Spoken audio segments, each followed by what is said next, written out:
Hello Libra, welcome again dito sa iyong month-end reading. Check natin yung mga energies na paparating.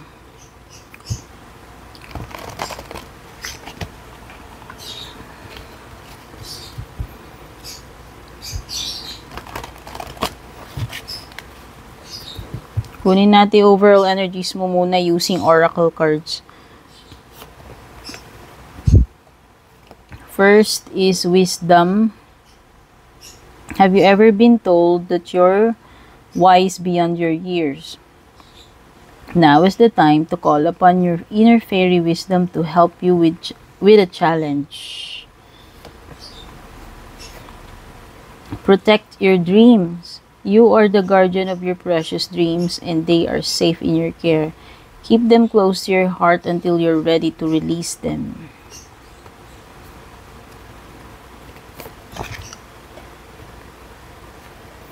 Nature's signs. Be receptive to the subtle messages from nature as you go about your day.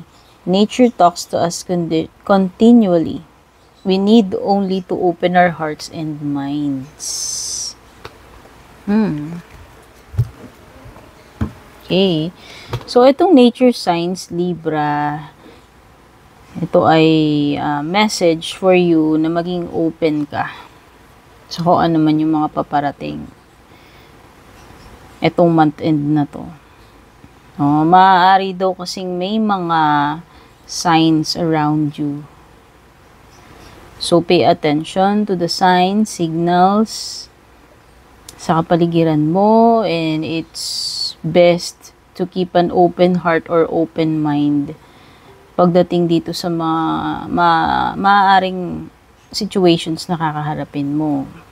Tapos, you have protect your dreams. So, this is, pagiging low-key Libra about your, yung mga pinaplano mo about your dreams. So, it's better to keep them muna. Huwag mo muna siyang ipa-press release, meaning huwag mo munang i-chika kung kani-kanino. Kasi minsan may mga, diba, sasabihin nila baka mausog. Example lang yun. Hindi ko sinabing mauusog talaga. So, ibig sabihin lang, pwede kasing may mga evil eye na maaaring mag-sabotage dito sa mga dreams mo or goals mo. So, it's better na, i-keep mo na lang muna. Keep mo na lang muna tong mga ideas mo or whatever, tong mga pinaplano mo, dreams mo, until you are ready to release them. Okay? Para lang, just to make sure na safe muna itong mga ideas na to, mga goals mo na yan, dreams mo na yan. And there is also wisdom card. Have you ever been told, okay, that you're wise beyond your years? Maybe. Sinasabi ng card mo na ito na you are a person who is,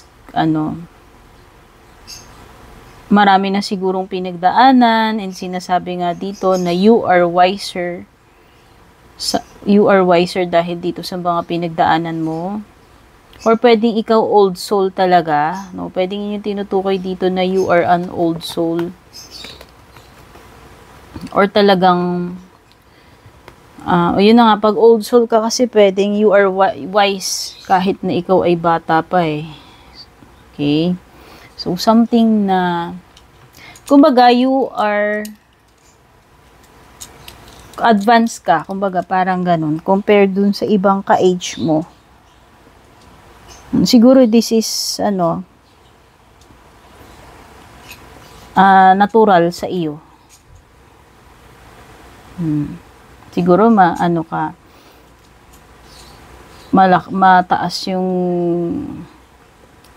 mataas yung intuition mo. And sinasabi dito,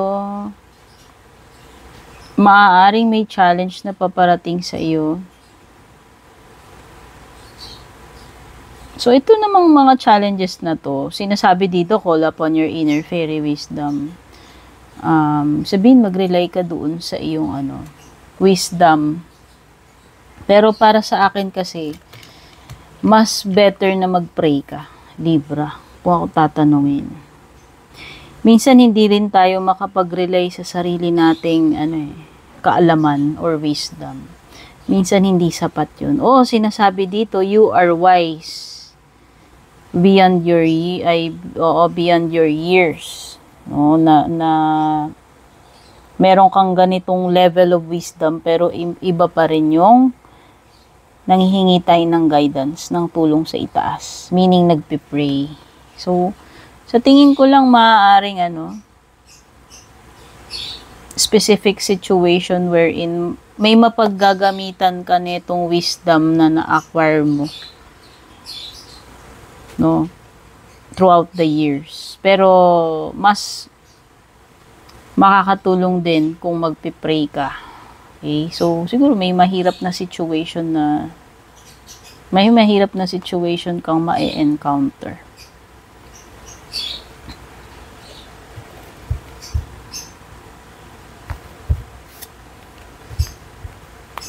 Maaari kasing may mga signs, signals, or messages na ipapadala sa'yo Ayan dito. Kaya nga sinasabi mag-pay attention ka dito sa mga signs na to na ipapadala sa'yo ng divine. Or maging observant ka. Yun nga, sinasabi dyan, maging observant ka sa paligid mo Kasi maaaring doon pa lang makikita mo na yung mga palatandaan.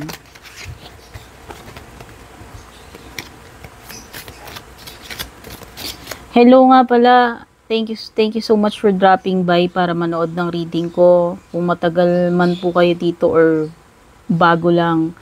And please don't forget to subscribe, like, follow. Patap na rin po yung bell icon para updated po kayo sa ating mga readings. And kung gusto nyo po akong suportahan, pwede po kayong mag-join ng membership or mag-avail ng subscription or mag-send ng stars or super thanks. And kung yung interesado naman po kayo sa private readings ko, lahat po ng details, including yung pinaka-link sa official FB page ko, nasa description po ng video. Okay? I suggest na kayo mismo yung dumiretso sa FB page ko. Nag-iisa lamang po yun. Pero marami na pong nagpapanggap na ako. So, mag-iingat kayo. Never ko po kayong i-add friend or i-message na first, no? Hindi po ako magre-reach out sa inyo. Hindi po ako mauunang mag-chat sa inyo. Kapag may ganun po, yung mga impostor na nagpapanggap na ako. Okay? Thank you. Oops. So, you have 5 of Swords. Buksan natin to. Star reversed. Ay, labas yung bubelya. Takpan. Tapos, meron ka ring Strength card. Emperor reversed. To sa bottom mo, you have King of Pentacles. So, merong dito, major cards, which is the Star, Strength, Emperor. Emperor, pwedeng si Aries yan. Strength, pwede namang si Leo. Star is Aquarius. Okay? Tsaka Earth signs, Taurus, Virgo, Capricorn. Baka may ganyan sa situation mo.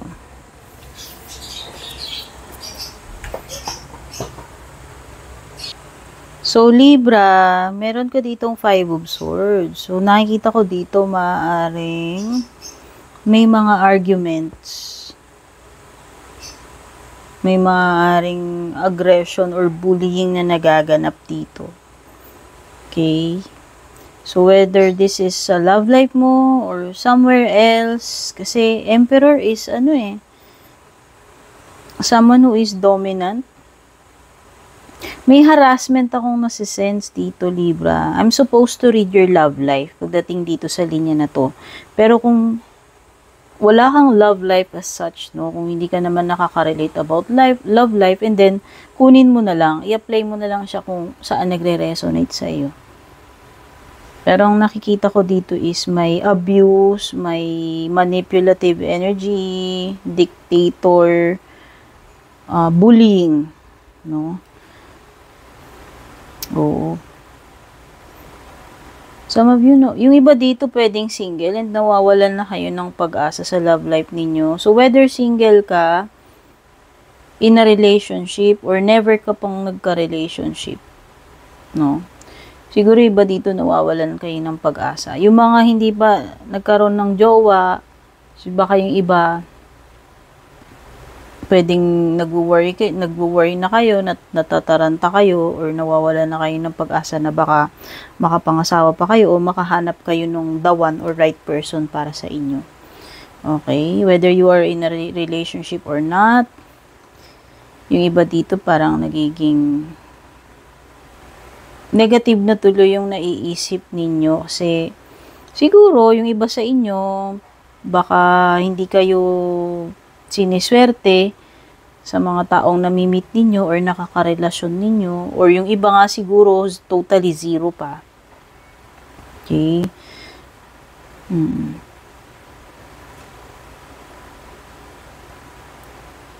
Oh, nakikita ko dito, ang tagal mo nang nagpapasensya, nagtitiis. Ang tagal mo nang nag-hold on or nag-hold back dito sa relationship ninyo sa person na to.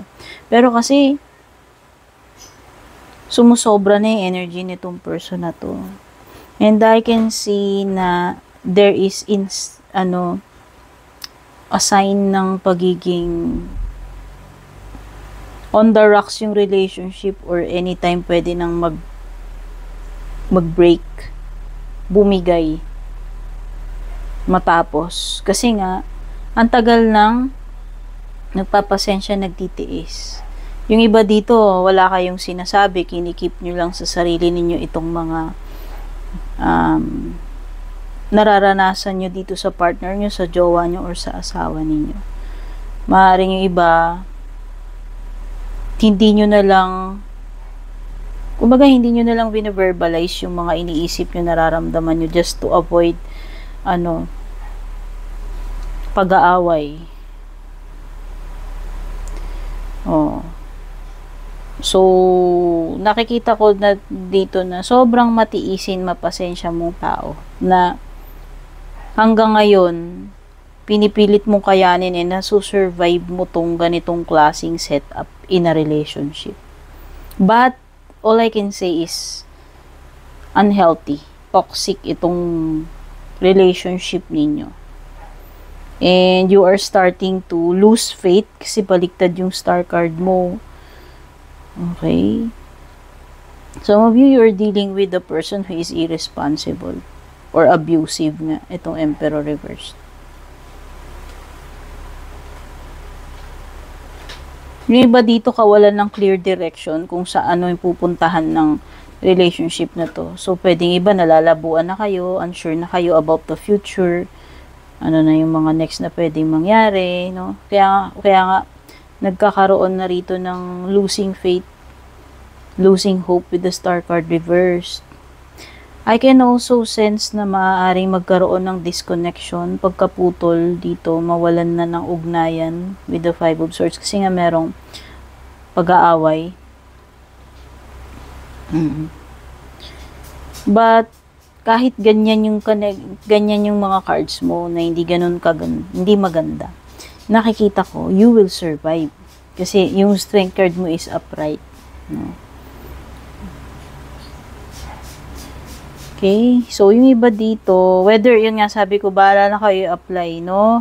If this is a career or relationship, hindi ito ganun katatag. It's maaring hindi, sabi ko nga mag-fall apart na, anytime magbe-break na yan.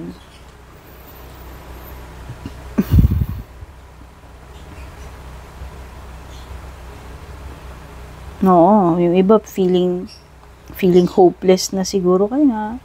Siguro iniisip nyo, baka hindi na magbago yung sitwasyon nyo, baka hindi na magbago tong person na to, yung relationship ninyo. No, kaya iba nawawalan na ng pag-asa, nawawalan na ng faith dito. Okay? So, check pa natin yung ibang paparating sa'yo. Libra. Okay, yung iba dito, if you're dealing with, Kung may anak na kayo, kasal man kayo, hindi. Absent yung person na yan. It could be problems related to fatherhood. O irresponsableng tatay, irresponsableng parent, no? Or meron ditong iba na parang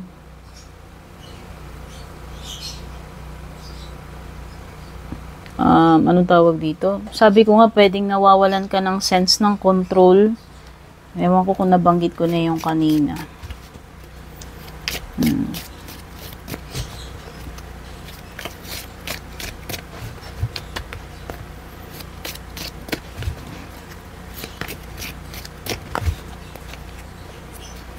Ano pa ibang paparating sa'yo, Libra? Happiness sa ibang parte. Kung hindi man ganun ka-happy yung love life mo rito, maaaring sa ibang banda, sa ibang aspect, magkakaroon ka ng happiness.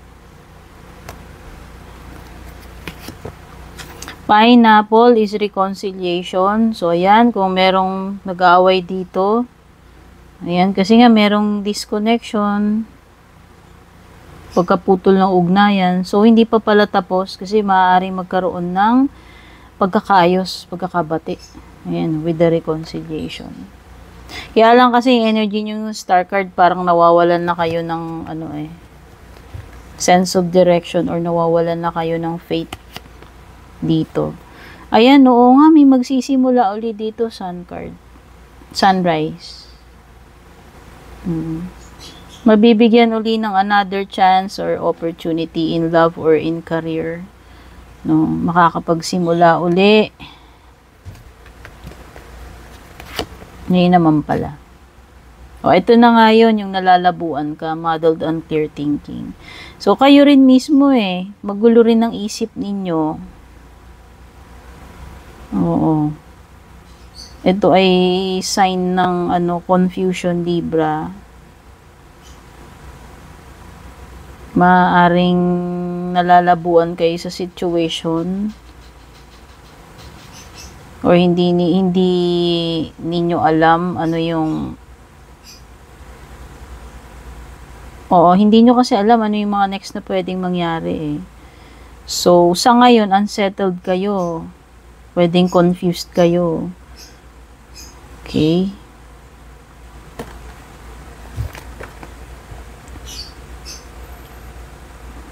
Siguro pagka lumitaw tong ganito, Libra, instead of making a major decision, wag muna.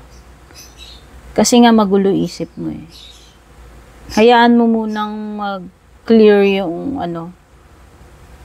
yung mind mo bago ka magde-decide. Kasi maaaring magkaroon ng hindi magandang consequences. Or baka magkamali ka, 'di ba? Okay. Lilipas din tong period ng na to. Period ng confusion na ito, Libra. Magiging malinaw din yung mga bagay-bagay yung sitwasyon. So, siguro the best thing to do is to wait na lang. Kaysa mapasubo ka. Okay? Kung magulo isip mo, ibig sabihin, hindi ka ganun ka-sure, wag mong gagawin to, di ba? Oo, yun yung clear sign na dapat hindi ka muna mag-decide. Kasi nga, naguguluhan ka nga di ba? Hayaan mo lang muna lumipas. Check na natin yung mga closing messages or payo para sa'yo, Libra. Additional messages. O romance. Whether you like it or not, Libra, romance is in the air. May paparating na pag-ibig sa'yo. Ano pa? Oh, perfect timing. Ano kaya tong perfect timing na to? Pwedeng sa love life mo, pwedeng sa career mo to.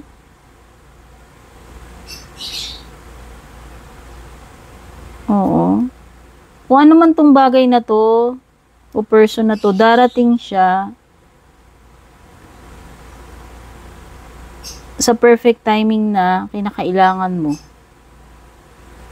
Oo. Kumbaga, masasaktuhan.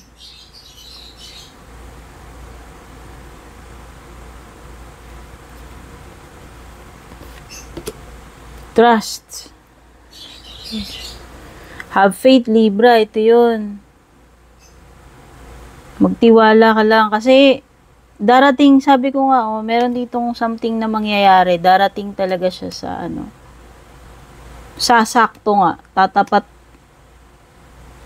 Tatapat kung kailan yung talagang kailangan mo doon darating to eh. So, at saka, aside from that, ito yung perfect timing, di ba sabi ko kung magulo isip mo, palipasin mo muna. Okay? So, ibig sabihin, it's unwise na gumawa ka ng anything major during this period of confusion para sa iyo. Hintayin mo na lang siguro yung perfect timing. Magtiwala ka lang. Sabi ko nga, magki-clear up din to eh. Lilipas din to. Okay? Mawawala rin yung, lilipas din yung period mo ng, confusion. Okay? Trust in God's perfect timing na lang to be safe, Libra. Pero, iyan yung mga nahugot ko dito sa iyong reading. And as always, hangad ko naman na laging makatulong yung reading ko, magbigay ng kasagutan or clarity sa inyo. God bless. Take care. Babush.